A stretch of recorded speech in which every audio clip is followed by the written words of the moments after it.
Okay. நேத்து weekend ஷோன்னு சொல்ற மாரி 3 விஷயம் நடந்தது. 1 பிராங்க் அதுல 10 நிமிஷம் போயிருச்சு. அப்புறம் துஷாரோட எலிமினேஷன் ஒரு 10 நிமிஷம் போச்சு. 20 நிமிஷம். 10, 15 நிமிஷம் வந்து இந்த வைல்ட் கார்ட் எப்படி பெருக்குனாங்களா, கூட்டுனாங்களா, கழுவுனாங்களா இத பத்தி சொல்லுங்கன்ட்டு ஒவ்வொருத்தர்கிட்டயும் இது கேட்டிருந்தாங்க. விஜய் சேதுபதி விளையாடிருக்காப்ல. இந்த பிராங்க் விஷயம் ஃபார் எக்ஸாம்பிள் பார்வட்ட கேட்கும்போது பாரு சொன்னாங்க, "இல்ல சார் நான் குளிச்சிட்டு இருந்தேன் சார். எனக்கு தெரியாது சார். நாங்க வந்து பார்க்கும்போது நம்ம இல்லாம இந்த குடும்பத்தோட அமைதி கெடுது. அமைதியை கலைக்கிறதுக்கு முக்கியமான ஆளே நாம தானடா. என்னடா இது?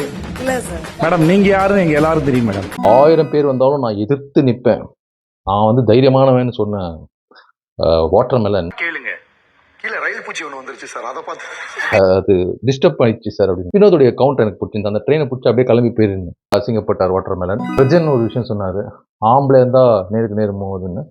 ஸோ விஜய் சேதுபதி கேட்டது, தைரியத்துக்கு என்னங்க ஆம்பளை பொம்பளைன்னு எதிர்பார்க்குறீங்க? யாருக்கு வேணா வரலாமே தைரியம். கொட்டி உட்கார வச்சாரு. அதே மாதிரி அரோரா அந்த ஹெச்ஏஆர்டி ஹார்டுன்னு சொன்னாரோ இல்லை ஹெச்ஓடி ஹாட் அப்படின்னு சொன்னான்னு தெரியல.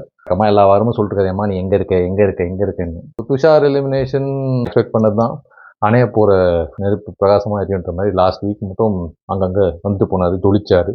மழை போனோம். இனி அண்ணனை நேற்று பேக் பண்ணிட்டாங்க. இனிமேல் வந்து இவருக்கு ஜாலி யாரு நம்ம காமு. ஏன்னா காத்து வாக்கில் இப்போ 2 காதல் ஃப்ரீயாக பண்ணலாம். அந்த பக்கம் டிஸ்டன்ஸ் கிடையாது. ஒரு பக்கம் அரோரா, ஒரு பக்கம் பாரு. துஷார் போனதுக்கப்புறம் ஒரே அரோரா நெஞ்சில் சாஞ்சிக்கிட்டு அவன் போனா எதிர்பார்க்கவே இல்லை. இருப்பான் நீ தான் போயிடுவேன்னு நினச்சேன். அதனால தான் நான் உன் கூட இந்த வாரம் க்ளோஸ் ஆகினேன். அவனை நான் மதிக்கவே இல்லை போன வாரம். ஏன்னா காமுடே உன்னை யூஸ் பண்ணிக்கிறாங்கன்றது எனக்கு தெரியுதா இல்லையா? அங்கே பாரு யூஸ் பண்ணுது, இங்கே அரோரா யூஸ் பண்ணுறது. காணி வந்து ஒரு விஷயம் சொல்ல வந்தாங்க. அதுதான் மெதுவாக அப்படியே ரொம்ப சுகர் கோட்டடாக சொல்கிறீங்க. சுகர் கோட்டட் மட்டும் இல்லை, நீங்கள் இந்த வீட்டோடைய சுகர் ஃபேக்ட்ரி. நல்லா இருக்கிறவங்க கேரக்டரை மாற்றி அனுப்புகிற இடம் தான் பிக் பாஸ் அப்படின்ற மாதிரி சொல்கிறாங்க. நான் ஒரு மீம் பார்த்தேன், அதை பாருங்களேன். அதில் என்ன சொல்கிறாங்கன்னா, சேனலே உன் கேஸை மூடி மறைக்கலாம் ஓகே அப்படின்னு சொல்லி விட்டாலும், நீயா கூட்டிகிட்டு வந்து அது மறுபடியும் எக்ஸ்போஸ் பண்ணி மறுபடியும் கேமராக்கு முன்னாடி அம்மா நான் யார் எது சொன்னாலும் கேட்காது, நான் வந்து எக்ஸ்பிளைன் பண்ணுறேன்.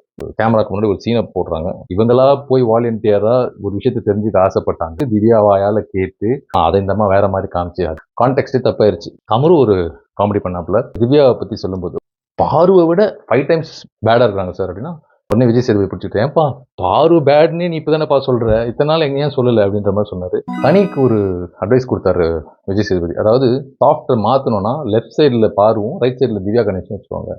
ஸோ உங்களுக்கு ஆப்வியஸ்லி அந்த எனர்ஜியில் நீங்கள் மாறிடுவீங்க. அங்கே ஒரு உள்குத்து பாருது. அரோராக்கு தான் இப்போ யாரும் இல்லை, ஆனால் கமரு இருக்கானே.